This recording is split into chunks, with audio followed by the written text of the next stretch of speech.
tuna chuan kan president zom tak mithar duam tak tak lom lu na le thu soi na hun te nei turin kan som do na nga chumi ma chuan khongain kan zawai lo ding te lokana kan thurei to dar kar khat chuang kan thua ole alom mome ti khan in zimarila khua god dewa han chet zik marte po hi acha gom vakova amaro chu tlemin kan ngur chuai de leka a oma a local ate tlemin kan senior de bong ne kan president zom tak ilo so mang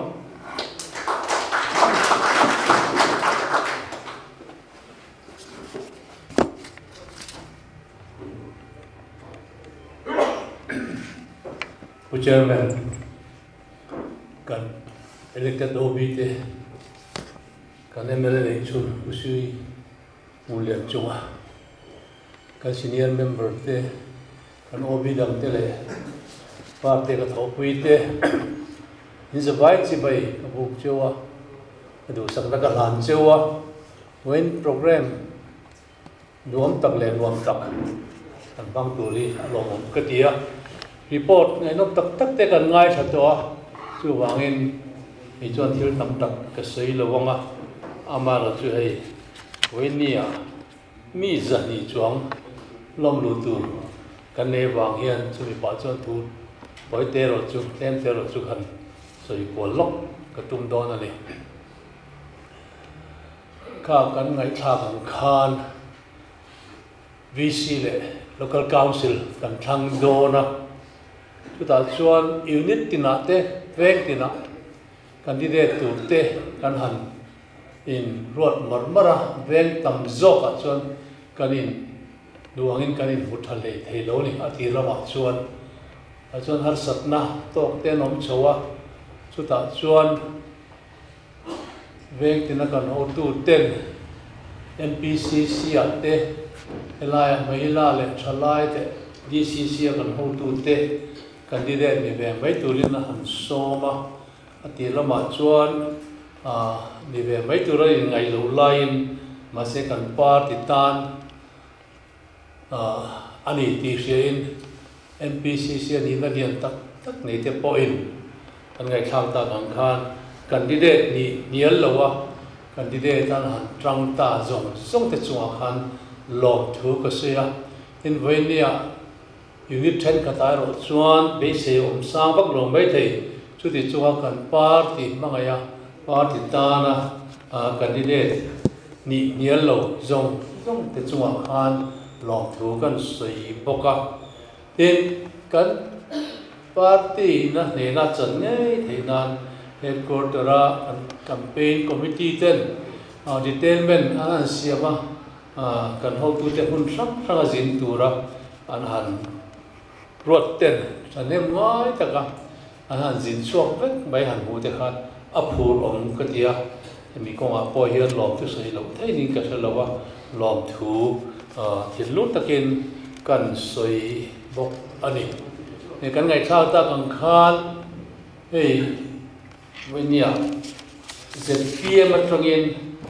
mi những người giác làm lụt tụt lý sen sông đi lên bắc quan nha a som thum na hen deeply bak atangin mi thar som thum ti te lia chung ko te le thil dang dang neu han ber khom hianin wenia hen mi zan hi le pariat lom lu tur kan nei do na ni hei kan ngai thau ta kan khan pathian mal som na liao ania congress hoi tu te that le fel wang ani lawa pathian mal som na kan don ani tin chu pathian mal som na kan don na tur chuanin kan en chin sarkar te hianin anin tiam anga anom tak lo na tele an that dik tur chungchang an soi ang zong zonga ale ding zong an kalta kovek awang hian mi pui be dong hianin e sarkar hian be se na ni lo ni ti achiang em ani kan sarkar kuna chuan chutian khatiang chuan kan tiang an tia thil tam tak an soya ma se voinia hian anan sarkar kum khat an sarkar chung po hian ti tur an in soi ang kha an ti lo hi tam em em ni chu wangin venia hian mizo mi pui chana kan hriat thar ta na ka du chu politics si mani in hai vu na tur le nge ni in ti milen na tur ani lo pathian in ko khan hi kan tharau nun en kol tura min pek rong bon na poi mo tak ania chu ti rolin politics si kan ti salampang en kol tura rong bon na poi mo tak ani ti hi kan hriat thar le atulin ka sia chumi ani lo chuan politics a hian ado thiam te hianin van nei na antong zel mai am ti turin om me kani chumi wang chuan voinia hian kan ramin na satakin atot ani politics a hian dot aleng lo ani kan ho tu party dang sarkar kal yam ta ho tu te zinga po khan dot ma tu soi tam tak om ani tumi ngamoza ngot mai chi minister a kan nei to te nge te po khani anin soi cham em thin na peace bonus ten te ka om lo re ka ti mai li ka tin ro re la hun poi mo ta ka te yang te kha da soi le tu mai tiang zelin when ya chuan campaign laya thenzol cheitum dan zong la kan chi minister iran soi ten te kha kan hlere kan ni ro awai soi po ngai om lo ve thenzol hi copy din nan copy ka din nga prime minister ne la sung ka di langa min peloni chuan christian millionaire chian pa ka ruai ka thel chuanin thenzol hi copy kan siam don ani ti te soi ni ka te ro thenzol college kan di lam ti a thil lam tam tak om ke mani han se ta het kan nei vek mai soi cho vek po ngai lo chu tiang mai chuan voinia hian kan ram hi kan hruaya chu tiang mai chu kan zui ze don ani chuan kan bawa a thim bia wang ti kha karing ani kan congress ho tu ten nge soi trin hi soi non ngom ka ti congress party an campaign na ramboi kara min than tin chuan remda le mon na kan thenam an tia tram chan bia remda le mon na min then kui ani ten chu bi ma poin ke ni kan sarkar chuan cheng sing tu min kun na tok tu de bul kan tran sakam an tia kan sarkar bul an tran sakani kan sia to ve ka kan soi non tu sim rawa kan semang an tian sem le mai bokan tu tian chon kan ho tu te he ani do tin kan rangi an hruai ngai lo ani chumi wang chuan kan ho tu te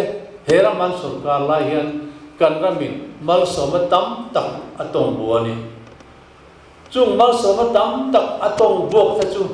tuna trong kam thiam wanga ba ti dang te kum som thum chungin engma tho an nei lo mizoram tan tia min soi sa tu te hiani min soi se tu te hiani wenia kum som thum chu kan tho chua lengpui airport te medical college te le kan power project te chu en kol ngai nan thelo an boi me kan hi ti ro awan boi thak le ni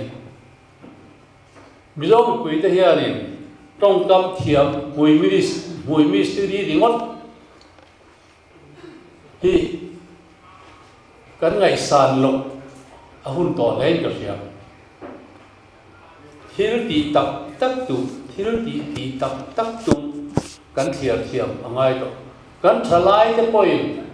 venia hian kan hun kal to politics om dan zong te le hun masalanga kan ho tu ten mi lo foi dan zong te chu ta ngai vena zir chiama chu tiang zela tu na kan thon lai mek te hianin enge min thlen pui do ti te po hi an zir angai ani venia chuan be sei tur he sarkar a hian asam lo lei ka sia an sarkar phata kan thiat tha wangin medical college kan encol thei lo hau tak em mai central lamai lan me mu an ti ruaya ma se central lamin an lo encol pem chu an tia weinia chuan an lan le talo ani ma se chu di chung chuanin weinia kan thil hriat thar le da chu Roram Medical College tia zakmia lawa MNA bina ming an thak kha weinia chuan the PM sarkar chuan he medical college ming dang an han bua le ta weina hian pathia le mi pui ta zara congress kan sarkar le mi chuan kan ho tu ten rem man ti chuan so college ming so aming aya kan thak le le mai mar Mizoram Institute of Medical Education and Research tin kan thak le le no na ni Evange say de to the research ti so lai hun so medical college ta ringot ni lo mi thiam ten local research ni man be sakna na kan ti ni chu tiang wa ma he tiang mi hi po kan ni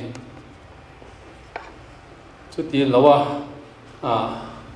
big pakhat po tung ve lo ina Zoram Medical College han ti ri me de ka an za thei lo ni ti hi sang ka ti chu wang kan sarkar le ni chon mai mar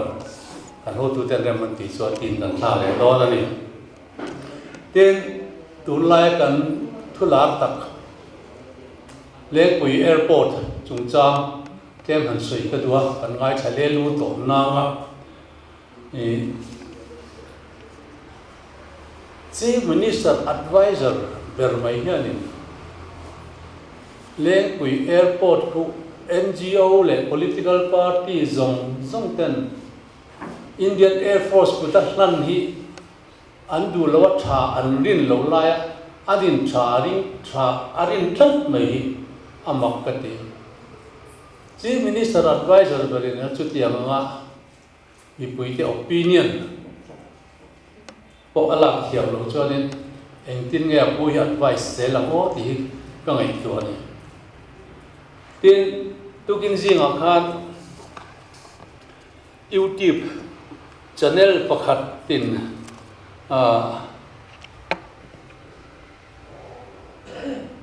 Congress President in Lengpui Airport chungchang asoi hi an ma ni ngei te poin an sarkar lain sang hi somni le panga atiamani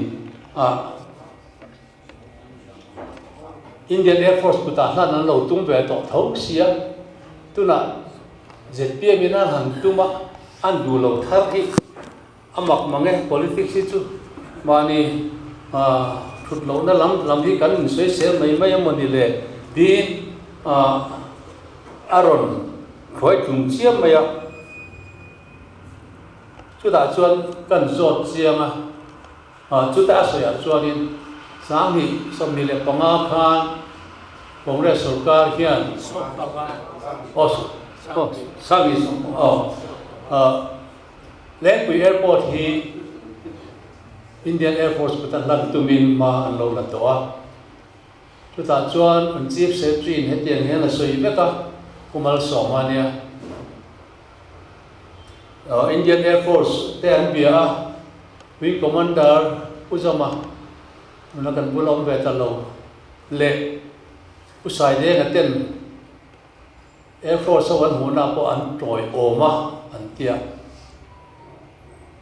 hetiam thui alo hom re ngani moti ka ngai tu na ka ne ya ta chuan a se ngai tur ana ka zen tu te kan zota ani chuanin kan governor Lakhera ni lai khan Indian Air Force puta han hi athat aringa chuwangin Indian Air Force puta ten hela po le kha lo ziak to chu mi dung thur chuan kan chi minister pon le kha aziak ka amai ro chu kar khat ruwa kan chi ministerin ale khazia ka adu le lo thu azia le na file ke ma ngei ka kenga chu tiang chuan ma kan la le ani ti kha min thri ani chuwangin Lakhera ten Indian Air Force kutat ban hi tha an lo ti ani chuan governor te ni na ngin chief minister te chuan in a thamai om nge an ti pui po a lo ni ma na an lo ti pui ani pon voinia hian mizo mi pui ta hria ta ka pon du chu khami an athat anan rin pui na ka khat chungin athat lo tur zia an tha chuak le an suit le ni ti kha voinia han zo ra mi pui se ta tan kan soi ani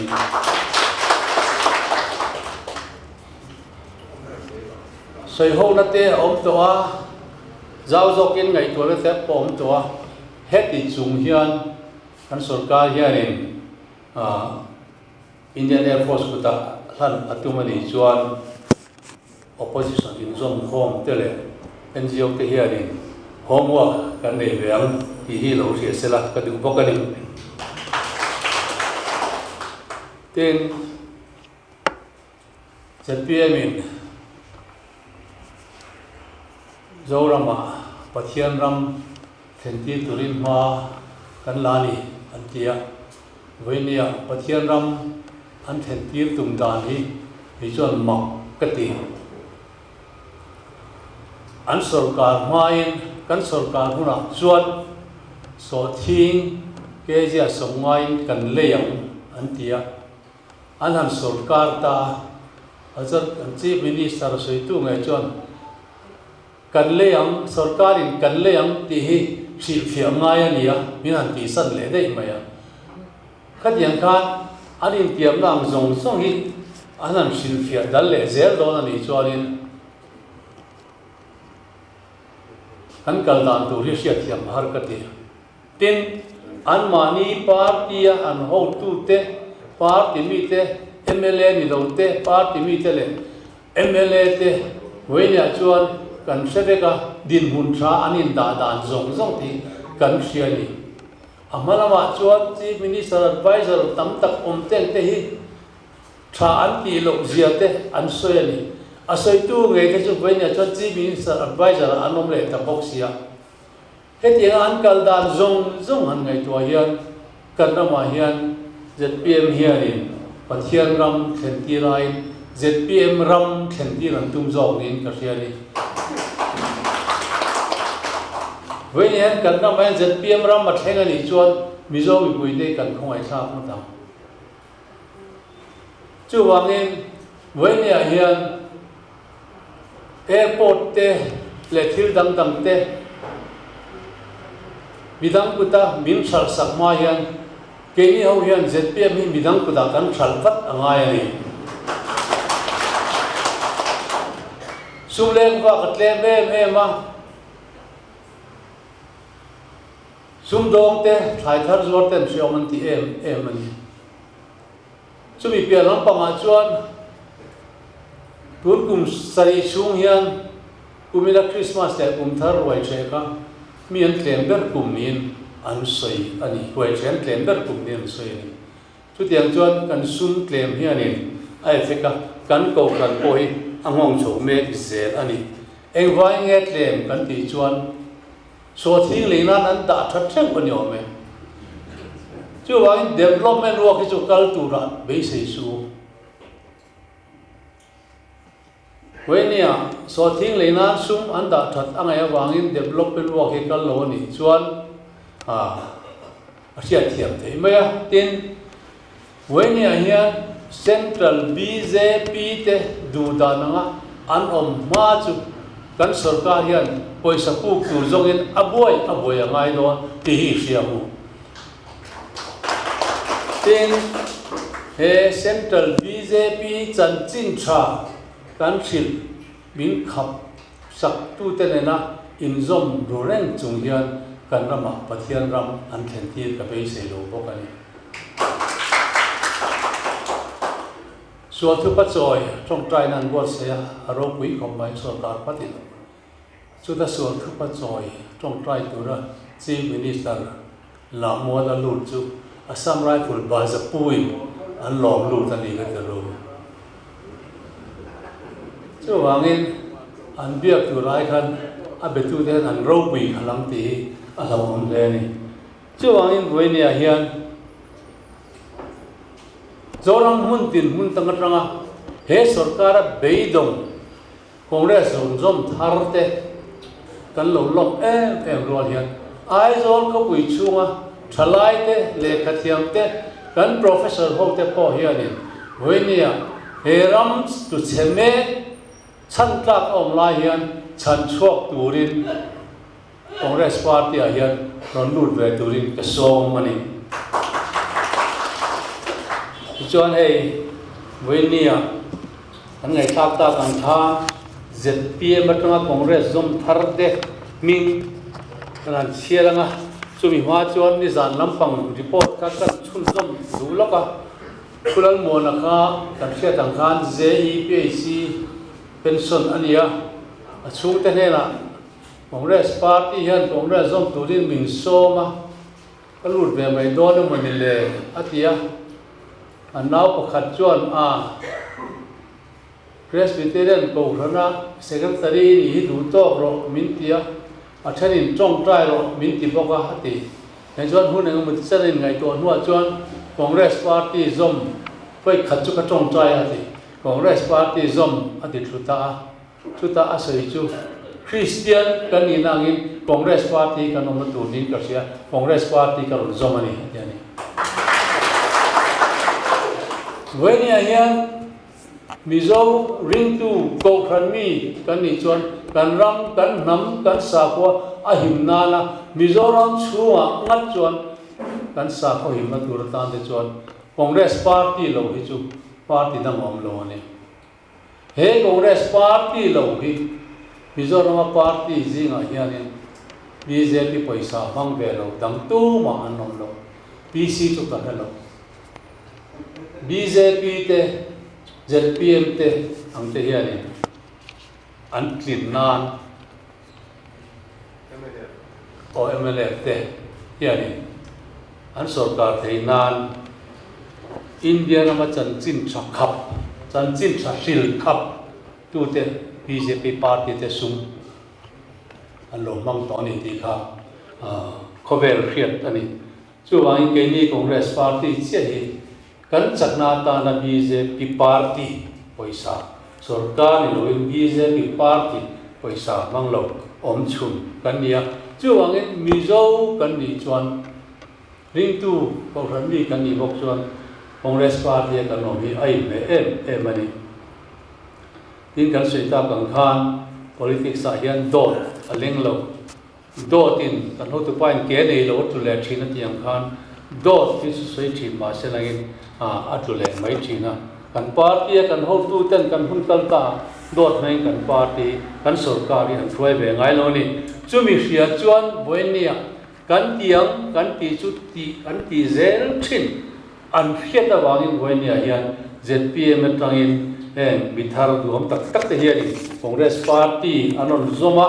an ming hi kan chiat chok lo lo nge chu tin lo chuan mi na thi an lom lu tang khani min ngai veng ti ka lawa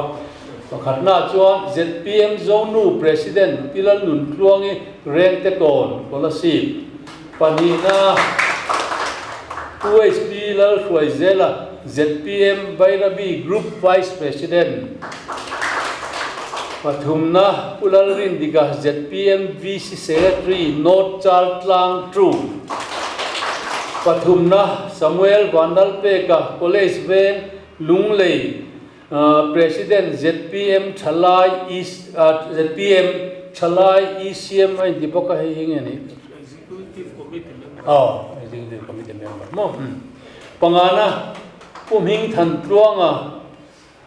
ex-president Suang Puilon North Branch Joint YMA ZPM Treasurer Pilal Than Pui Zonu President Keifang Leitan ZPM Pichuo Than Moi Tei ZPM Zonu President Tlang Nuam West Pilal Thas Chung Nungi Nungmuat ZPM MHCP President Nilai ZPM niya MHCP President Nilai ni Pogan ito Pulal Zom Liana Policy Puthaven ZPM President Vandal Khama Policy Puthaven ZPM Treasurer Uze Zorem Sang at Sung Kwa Bairabi ZPM Party Tangin